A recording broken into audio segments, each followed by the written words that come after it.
Chapter 25. The Strachowitz Women and Children in Birkenau. In 1944, Auschwitz-Birkenau surpassed Treblinka as the Holocaust's most lethal killing center. It was, in fact, a complex of camps serving multiple functions: imprisonment, exploitation of labor, and mass killing. Auschwitz I, the base camp, or Stammlager, was founded in 1940 on site of a former military barracks built of brick. Initially, it was intended for Polish political prisoners. In the spring of 1941, it was expanded to a maximum capacity of 30,000 inmates after Himmler reached agreement with the German industries, especially IG Farben, on the use of concentration camp prisoners for labor in factories to be built in the region. In late 1941 and 1942, much vaster expansion was undertaken, with the construction of two adjacent camps: Auschwitz II in the nearby village of Birkenau, for more than 100,000 prisoners, and Auschwitz III on the site of the IG Farben plant at Monowitz. Some 39 more subcamps were gradually added, making Auschwitz by far the largest complex of SS camps within the Nazi Empire. The first gas chamber at Auschwitz had been improvised in the morgue of the crematory in Auschwitz I. In the spring of 1942, two peasant huts at the edge of the Birkenau camp were converted into gas chambers, in which most of the Jews in the incoming transports from various European countries were killed upon arrival. Then, in summer of 1942, Himmler visited Auschwitz and ordered the construction of 4 gas chamber crematory structures in Birkenau. They were completed and put into service in the spring of 1943, providing Auschwitz-Birkenau with a killing and body disposal capacity far exceeding the first generation of death camps such as Treblinka. In the spring of 1944, the railway spur line was extended directly into Birkenau camp, and a ramp was constructed for unloading and selection virtually at the doors of the gas chambers. It was on this ramp that the transport from Radom district was unloaded on July 30th, 1944, and from which some 1,200 to 1,400 Strachowitz Jews entered Birkenau as prisoners of the SS without the usual selection. Following quarantine in the gypsy camp, the Strachowitz prisoners, particularly the men, were assigned to various work projects and dispersed as individuals or small groups throughout the vast complex of Auschwitz camps, including many to Monowitz or Buna. For all the Strachowitz prisoners who entered Birkenau, 2 generalizations can be made. First, they were less starved and in better physical condition than the newcomers from the Lodz ghetto, who also arrived in the summer of 1944. Second, they were veterans of 21 months of camp experience, as opposed to the newly arrived Hungarian Jews, who had to learn from scratch how to cope with camp life. Aside from these 2 important factors, there is no common narrative of the men from Strachowitz after their dispersal to various work assignments, as they blended into the larger Auschwitz prisoner community. 2 questions concerning the fate of the Strachowitz prisoners still beg to be answered, however, even if those answers remain somewhat speculative. First, how can one account for the seemingly disproportionate number of women survivors giving testimony after the war? Second, how can one account for the continuing survival of the Strachowitz children after their unusual entry into Birkenau without selection? In the fall of 1942, women made up approximately 1/4 of the initial prisoner population in the Strachowicza camps. Women seem, moreover, to have been disproportionately targeted in the two largest selections and mass killings during the next 21 months, namely the Bugaj Forest in March and the Furlige in November 1943. Among the lists of newly arrived prisoners from Wallenau, Tomaszow, Mazowiecki, Mokozin, Radom, and Krakow in the summer and fall of 1943, men were again in the distinct majority, and the Lublin contingent of April 1944 was overwhelmingly male. Thus, the gender imbalance would not have been redressed by newcomers. The proportion of men would probably have been diminished by their overrepresentation among those who escaped from the camp prior to evacuation, those who were killing trying to escape, and those who perished on the train. Indeed, according to the Auschwitz registration figures, 1,298 men and 409 women from the July 30th transport from the Radom district work camps received tattooed numbers that day. Some women and children did not receive tattoos the first day, so both the total number and the proportion of women would have been slightly higher. Thus, the rough estimation that approximately 1/4 of the Strachowicza slave laborers were women at the beginning seems to have been restored at the end. Yet 44% of the post-war survivors whose testimonies I have seen, 128 of 292, are women. That may be explained in part by a greater willingness of women to give post-war testimony. But it also seems very likely that the fatality rate among women prisoners in Birkenau and afterward was lower than that among the men. On the basis of admittedly impressionistic rather than firm statistical evidence, I would argue that three important factors could have contributed to a lower fatality rate for women. First, while the men were widely dispersed, clusters of Strachowicza women remained intact in their subsequent barracks and work assignments.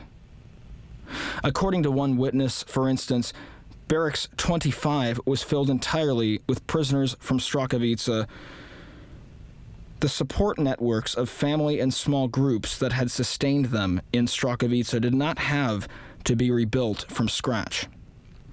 Second, the regime of terror within the Birkenau women's camp seems to have been somewhat less draconic and lethal, relatively speaking, of course, than in various men's camps of the Auschwitz complex, especially in terms of the rigor of selection and the possibility of surviving hospitalization. For example, Basia Grinspan arrived in Birkenau on crutches with a broken leg. She was sent to the hospital barracks and survived 2 selections because she could get up and stand by her bunk and was allowed several months to heal. Ruth Ehrlich was hospitalized for an infected knee, had surgery, and survived 3 subsequent selections, the first through the special pleading of a doctor and nurse in attendance. Miriam Glatt was placed in the hospital barracks but could be visited by her sisters, and she survived selection when hidden by a friendly nurse. By the time Goldie Sacher and her mother were taken into the selection in November 1944, the gas chambers had been closed down and they were sent to a recuperation barracks, or Schonungsblock, instead. While virtually all survivors' stories relate a series of miracles by virtue of which they improbably survived, there seem to have been proportionally fewer such stories among the men than among the women in connection with selection and hospitalization in the Birkenau period. Third, at least 4 transports with groups of the Strachowicza women left Birkenau for other camps or work sites before the end of 1944, thus sparing them from the horrific decimation of the death marches that began with the evacuation of Auschwitz-Birkenau in January 1945. 2 were sent to sites in the Sudetenland. One was Langenbülow camp. Another was a textile factory in Zillertal. Other transports went to Ravensbrück and Bergen-Belsen. Quick, interesting fact. So there's actually an entire book on Ravensbrück. I think it's called Ravensbrück. But Ravensbrück was basically an all-women's camp. I don't know, there's some interesting stories about that camp, but that is a story for another time. And that book is available on YouTube for free. It's called Ravensbrück. But anyway, back to the story. Ravensbrück and Bergen-Belsen. According to one of the women prisoners transferred to Bergen-Belsen before the end of 1944, conditions there at the point were still bearable in comparison with the catastrophic situation that followed the following year, when it was not only flooded with evacuated prisoners, but also assigned especially vicious personnel transferred from Auschwitz. 15 Strachowitz prisoners who survived Birkenau to tell their stories were born after 1929 and thus entered and survived that camp when they were 14 years old or younger. The youngest were 2 girls, Rutka Griedenspan, born in 1937, and Tola Grossmann, born in 1938, and 1 boy, Abraham Malik, born in 1935. Goldie Sacher spoke for them all when she subsequently wrote, "It had been a miracle when the routine selection had been dispersed, with on the day we arrived at Auschwitz. As a child of 12, I most certainly would have been sent directly to the gas chambers, but surviving that first day does not explain their continuing survival over the next 6 to 10 months of captivity, depending upon whether they were liberated in Auschwitz in January 1945 or in Germany later in the spring. There is, of course, no comprehensive explanation for the children's unlikely survival under such conditions, but several themes recur in their stories. Contrary to the common fate of women and children arriving at Auschwitz, who usually were selected for immediate death, children who remained with their mothers and in this case went into the women's camps stood a better chance of survival than boys who went with their fathers into the men's camps. 9-year-old Abraham Malik's parents made the conscious decision that he would remain with his mother, while his brother, older by 2.5 years, would go with his father. Abraham survived in the women's camp, but his older, taller, and stronger brother fell victim to the more rigorous selection in the men's camp and perished. Again, improbable as it sounds, the women's camp was equipped with a children's barracks. The youngest children were eventually sent there and spared both labor and further selection. Some remained there until liberation of the camp in January 1945, thus also being saved from the lethal winter death march out of Auschwitz. Boys in the men's camp survived the rigor of selection in 2 ways. First, their long experience with camp life equipped them to maximize their chances to evade selection. Mishulek Baranek, born in 1930, noted that after various men had been picked for work commandos, mostly teenagers were left behind and given menial jobs, such as sorting clothing. This gave him the opportunity to steal, but also left him exposed to the selection as a dispensable, unskilled worker. He was in fact picked twice, but managed to escape each time. On the first occasion, those selected were held in a barracks where he hid in the oven until the others had been taken away. On the second occasion, while Hungarian Jews awaited their fate, he and a companion tried to slip out of the window. His companion made good the escape and alerted his uncle. The uncle, in turn, bribed a capo, a privileged prisoner with supervisory responsibilities, to have Michulik's number removed from the list. And he was removed from the selected group before it was taken away. Jacob Kaufman, born in 1931, likewise avoided death in one selection by hiding in the oven. On another occasion, he slipped into a group of workers being chosen for Buna and marched out of Birkenau to a somewhat safer camp. Second, the teenagers who survived often did so through a protector who held a position of influence in the camp. David Mongarden was born in 1930, was fortunate enough to encounter a Strachowitz prisoner who had been sent to Auschwitz much earlier, and by 1944 had become a big shot in the prisoner hierarchy with an office job. He took care of Mongarden by sending him away to clean offices or feed rabbits whenever a selection was held. 16-year-old Chaim Waschendler served as a Pope, or personal servant for an Austrian capo, but also found a clique of other boys to run with for mutual protection. Once Jacob Kaufman had made his way from Birkenau to Buna, he was helped by a German foreman who had just lost his children in an air raid. He somehow identified Jacob with them and gave him light work. Such crucial protectors were in a position to exploit their power, and at least 2 Strachowitz prisoners either hinted or admitted that sexual favors were expected in return.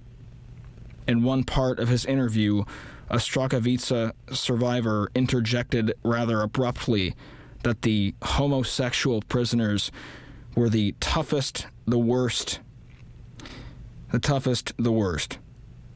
In a different part of the interview, he described how one capo, a good-looking German political prisoner in this case, had saved him by taking his name off a list.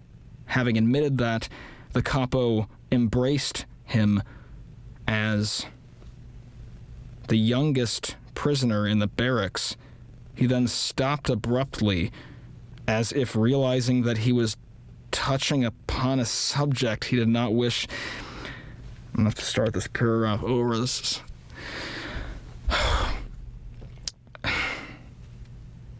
is fucked up. He then stopped abruptly, as if realizing that he was touching upon a subject he did not wish to discuss further. Abraham Malik had learned enough about camp life to make himself useful, and worked as a messenger in the women's camp. But he noted that a woman capo took a great liking to me, and she would call me to her barracks from time to time and feed me. Okay.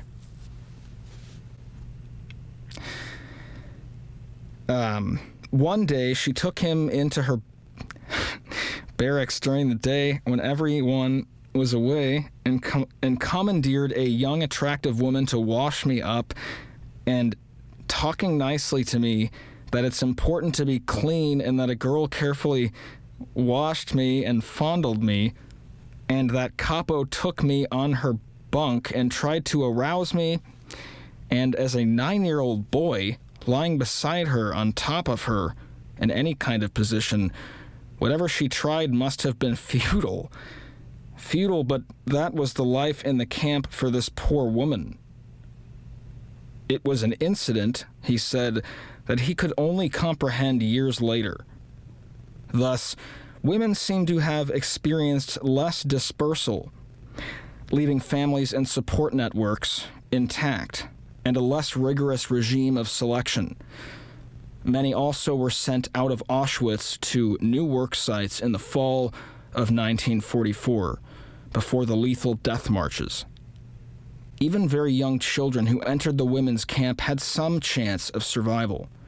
Young boys needed both the accumulated experience of many months of camp life and influential protectors to serve the more rigorous selections of the men's camps. Finally, no discussions of the Strachowitz women's experience in Birkenau would be complete without mention of one reoccurring but very bizarre story: the rumored encounter there with Willie Altoff's mother. Okay, just pausing for a second here.